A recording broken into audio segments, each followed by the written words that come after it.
During this video, I'll share how to set up CPT codes, or procedure codes for billing.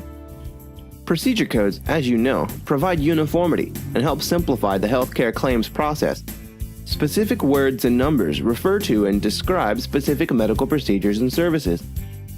In this video, we'll cover the following important aspects. To begin, click on Setup, and then click on Procedure, and the Search Procedure screen will open up. If we want to set up a list of procedure codes for our office, let's say I'm looking for the procedure code 99213. Enter the procedure code and hit Search. This is the procedure code 99213 with the description.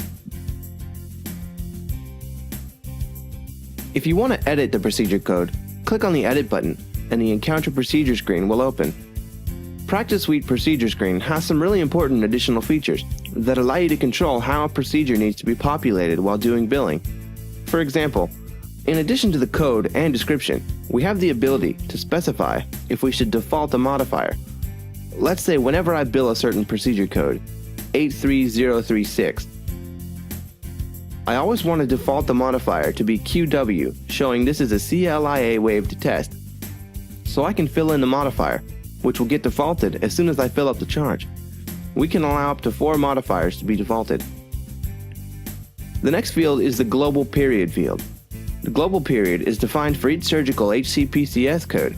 It can be 0 or 10 days following a minor surgical procedure, or 90 days for major surgeries. You specify the number of days here. Let's say you have a new set of procedure codes that you want to enter into the system along with other previous codes. But you don't want to send these new codes to the insurance company. Instead, these codes will be used for internal tracking purposes. To do this, simply select the Line Status Admin code.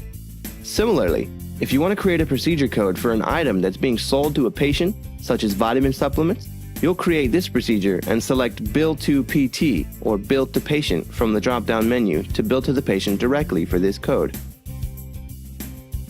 This is a very flexible way to give you the ability to control what happens when a procedure is created.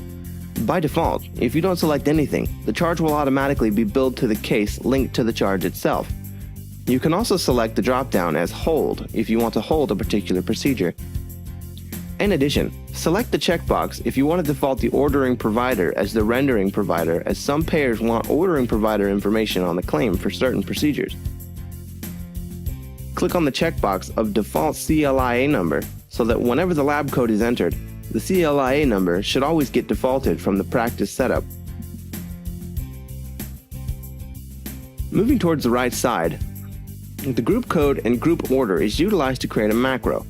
Let's say, typically used in pediatric practices, a 2-year-old child came in for a well visit and was advised for 3 immunization charges and an office visit charge.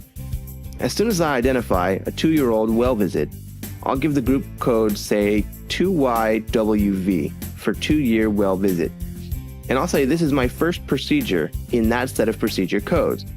So this is how to utilize these 2 fields to create a macro that can automatically fill. If you type 2YWV in the charge field, it will automatically load all the relevant procedure codes in that group. The type of service is to specify what type of service this is. By default, it will be blank, but if you want to specify, for reporting purposes, as to what type of procedure it is, then you can utilize this field.